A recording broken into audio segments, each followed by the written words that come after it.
Humans weren't exactly welcomed by the galactic community with open arms at first, or wings, tentacles, or whatever other appendage one might have. There were several reasons for this. The first, of course, is that they're terrifying. Well, terrifying is perhaps an exaggeration. Certainly there are predators which look more intimidating. Big teeth, sharp claws, that sort of thing. It was more the idea that a predator could be sentient at all that unsettled people. That, and the fact that when the rest of the galaxy learned about them, they were in the middle of their conflict with the Kalu-Kamsku.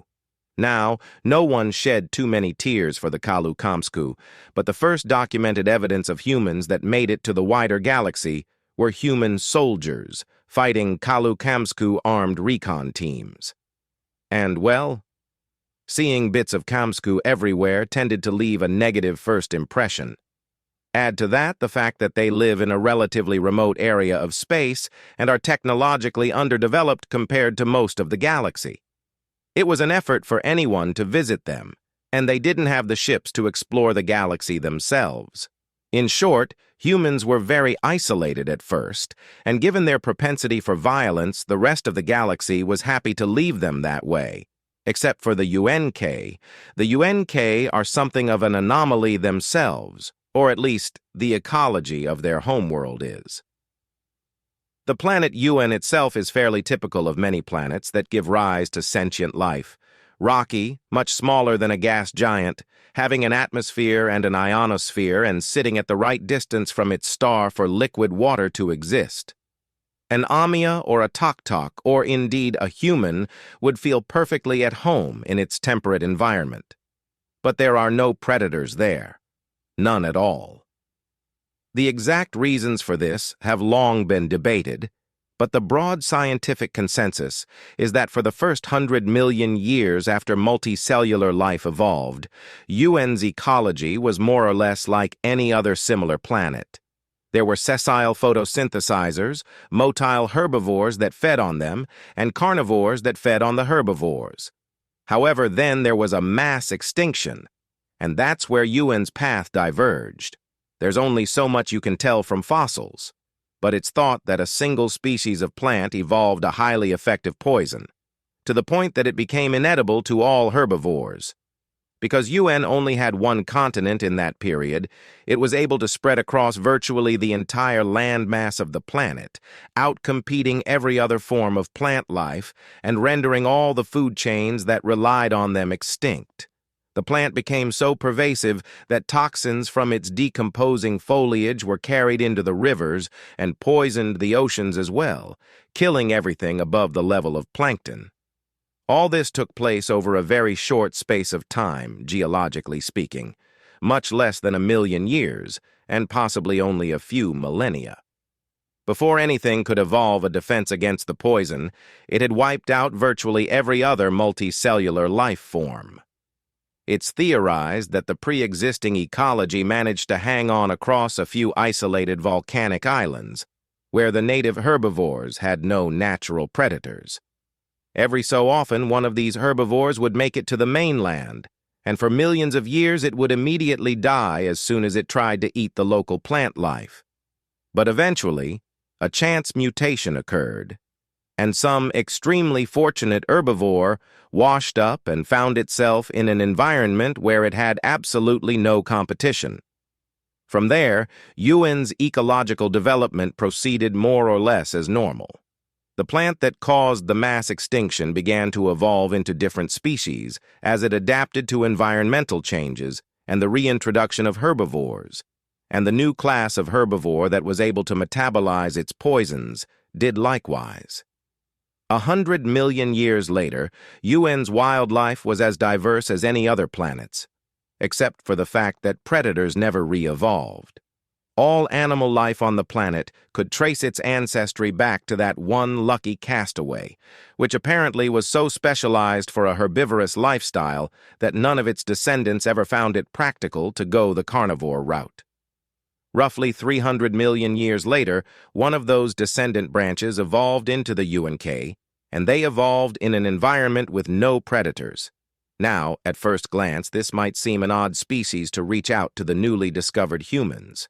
In fact, you'd think the UNK would be the last species that would want to have anything to do with the galaxy's first sentient carnivores. Humans, as meat eaters, are more alien to the UN than almost any other planet in the galaxy that bears intelligent life.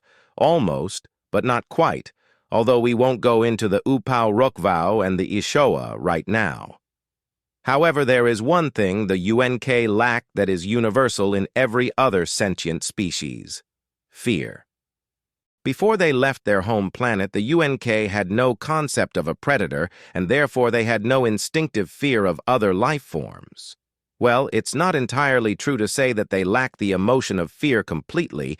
They have an instinctive apprehension towards approaching storms, and they aren't strong swimmers, so they shy away from large bodies of water. But in general, they're a lot more relaxed than most species, because unlike most species, they never had to be constantly watchful for something with big teeth and bad intent lurking in the bushes. Incidentally, even after they left their home planet, the UNK didn't have much to fear from predators. The toxic arms race between the dominant plant life on UN and the herbivores had continued, just without the sudden overwhelming success the former had previously experienced. The UNK's typical foods are all highly poisonous to most other species in the galaxy, and the poison accumulates in their bodies. This may be one reason that predators never evolved again on UN, as trying to become a carnivore would expose them to several hundred times the dose they'd been used to. As I understand it, the UNK are so saturated with toxins they actually smell poisonous, and most carnivores have decent olfactory senses. It must give you a certain confidence to know that anything that tried to take a bite out of you would drop dead. Incidentally, the UNK have a complex relationship with their food.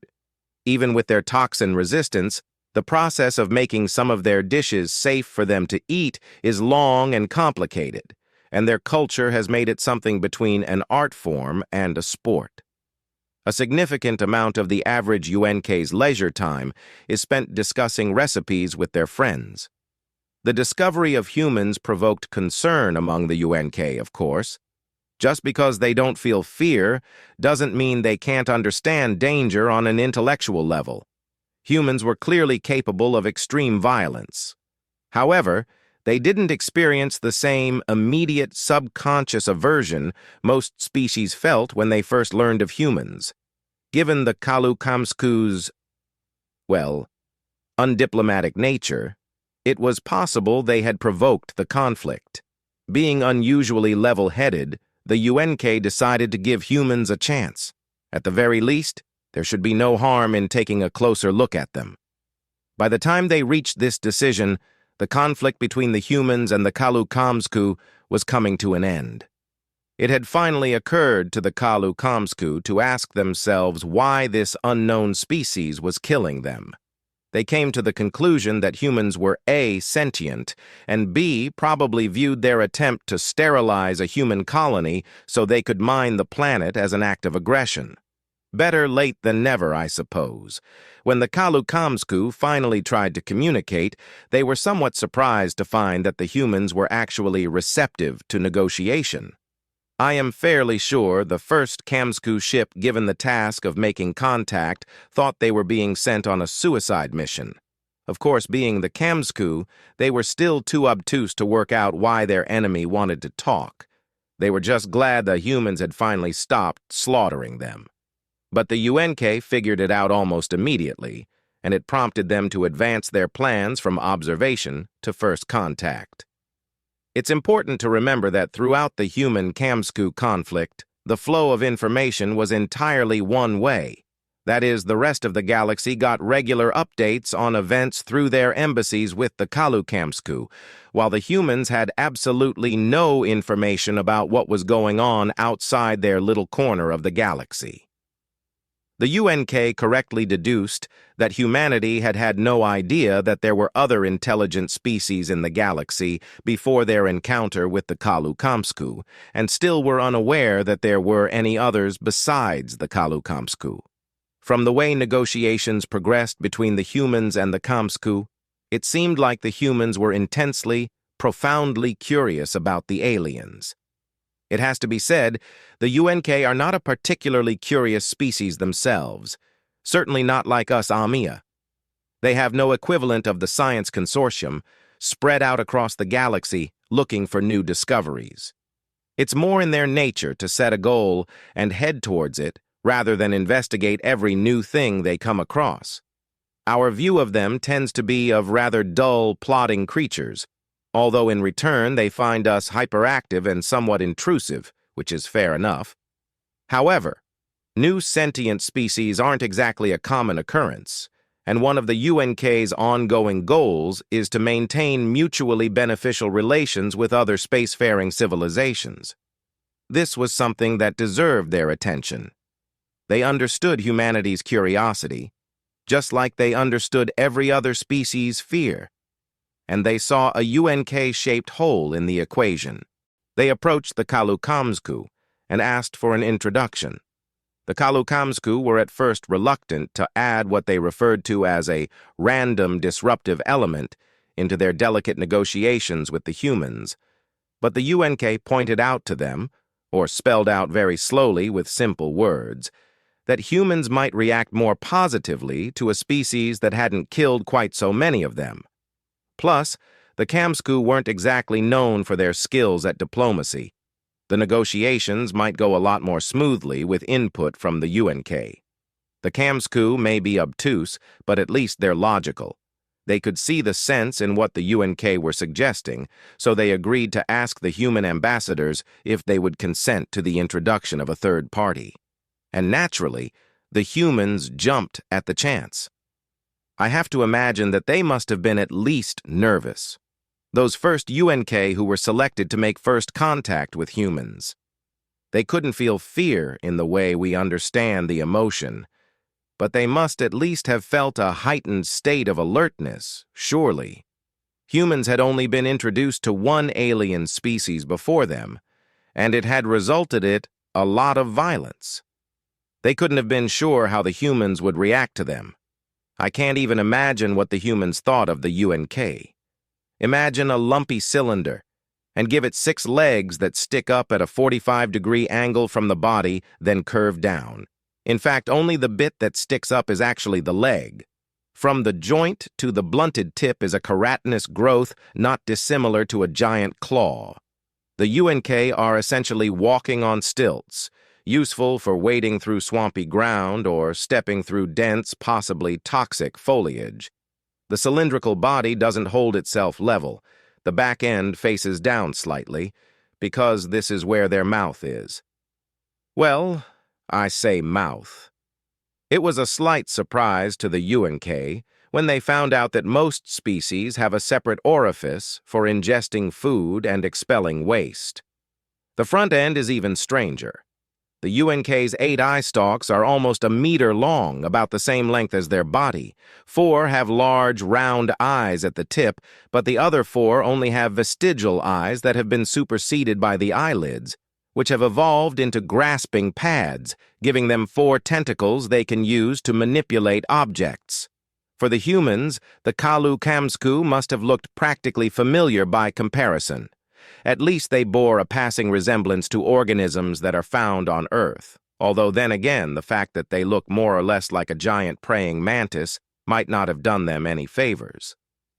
As I understand it, humans aren't particularly fond of the insects, even when they're only a few centimeters long, let alone 5 meters. For xenopsychologists like us, one of the great joys of studying anything that involves the UNK is that they document everything meticulously, and they don't mind sharing. We have full, high-definition video of their first meeting with the human ambassadors.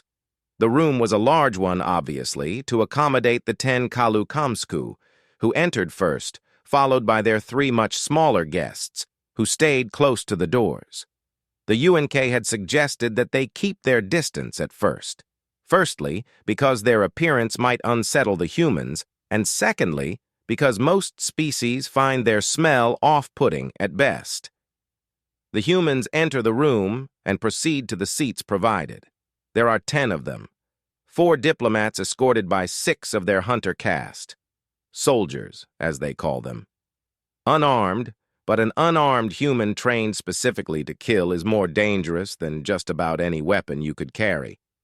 The Kalukamsku approached the table and formally introduced the UNK lingering at the back of the room, waiting for a sign that it was okay to approach. The humans seem to be confident at first, but almost as soon as the diplomats sit, they start shifting uncomfortably. Finally, one of them asks, "Did someone bring coffee?" Even at a distance, the humans could smell the UNK. However, contrary to what the UNK expected, it wasn't the first time they'd encountered that smell, and they didn't find it repulsive. Quite the opposite, in fact. The human diplomat seemed deeply confused about why there was suddenly an all-pervasive smell of coffee in the room, to the point where one of them got up and started trying to find the source of the scent. The Kalukamsku skittered back as he got closer to them, but the UNK, of course, remained exactly where they were. The human asked if he could approach them, and, being completely unafraid, the UNK delegates consented. Interesting piece of trivia. Humans aren't carnivores. We usually call them that because to an amia, the fact that they eat meat is the most notable thing about them. But technically speaking, humans are omnivores. They can eat a wide variety of plants and plant products, and to them the UNK smelled exactly like a plant whose seeds they roast, grind, and mix into beverages. They call it coffee. It is, to us and most of the rest of the galaxy, extremely poisonous. In the days before Amia made contact with other sentient species, it was theorized by our scientists that any aliens we encountered would be fructivores, like us. Slightly solipsist, you might think, but there's logic behind it. After all, plants have an evolutionary incentive to provide the animals that eat their fruit with a good meal. There should always be more calories in specializing in fruit than in eating other parts of a plant, which the plant will be trying to stop you from eating. And the more specialized consumer always has an advantage over the jack-of-all-trades. They were completely wrong about the first part, of course. Fruit eaters are common among intelligent species, but they're far from universal. But they had a point about specialization. If you want to do something well, you've got to devote yourself to it entirely, and that includes what you eat. The downside of specialization is that you're more vulnerable to interruptions in your food supply, but that's exactly why intelligent species are more likely to be specialists. Because once you get smart enough, you can control your natural environment and eliminate that downside. Most intelligent species specialize in a limited range of food sources and therefore have a limited tolerance for chemicals not found their natural diet. But being omnivores, humans have a natural resistance to a wide variety of natural toxins. A lot of chemicals that for an amia would be a cause for an immediate and urgent trip to hospital are to humans just a more piquant flavoring to liven up their food with. It seems a little unfair, given how ridiculously durable humans are in just about every other area, that they're also highly resistant to poison. In fact, the only species with a similar broad-spectrum resistance are the UNK, because their toxin-laden plant life has, through parallel evolution, produced many of the same chemical defenses found in Earth's biosphere. In fact, it's thought that the original toxin that caused the mass extinction on Yuan was caffeine, the active ingredient in coffee, a highly potent neurotoxin to most species, but to humans and UNK, merely a mild stimulant. The plants on Yuan are almost all highly poisonous, unlike on most planets, including Earth, where only a minority are, and there are so many different types that between them they've evolved almost all the chemicals found in coffee, including compounds like 2,4-furylthiol, which contribute to the aroma. The similarities don't stop there. Both Earth and UN have a lot of poisonous alkaloids in common. When the human diplomat got within touching distance of the UNK delegates, he stopped. His colleagues had the same fear response to the unknown that you or I would have. Humans have that in common with us, at least. So they stayed back and asked him if the aliens were the source of the aroma. He confirmed that they were, but now that he was closer, he could smell something else. Something familiar. Chocolate. To humans, the UNK smell of coffee and chocolate. The humans were baffled. The UNK, on the other hand, were interested. It didn't occur to them to worry that their predatory counterparts found their odor appealing. They had never encountered another species that appreciated their cuisine, or indeed could survive it. And the UNK really do like their food. The UNK had decided to make contact with humans merely because they saw that humans wanted to know more about the wider galaxy, and they felt there was no reason not to assist them. Friendly relations with other species generally benefited both. However, they had discovered much more than they bargained for. They had finally found a species they could swap recipes with. The human diplomats had expected to be talking about ending their conflict with the Kamsku, but when the UNK started interrogating them about what flavorings humans used in their food, they soon got deep into a conversation about whether the UNK smelled more like an espresso or a mocha, and progressed from there. It should be mentioned that the Kalu Kamsku hadn't the slightest idea what was going on, but since the UNK seemed to be engaging in a dialogue with the humans, for once they did the sensible thing and didn't interrupt. So what's the lesson here? Well, first of all, if you're worried about a human trying to eat you and want to know how to make yourself unappealing, you can cross-coating yourself in poison off your list. They'll probably just thank you for marinating yourself for them. All right, there is a serious lesson too. It's an easy trap for xenopsychologists to fall into to assume that common ground between species is found by talking about important things like systems of government, technological development, major cultural traits. By that logic, a species of predators and a species from a planet with no predators should have had absolutely nothing in common. And yet, through their shared interest in mixing poisons into their food, the UNK had more to talk about with humans than any other species they'd encountered. More meetings followed, trade opened up, and soon both species had an insatiable desire for the other's culinary products. Sometimes the little things can make a big difference.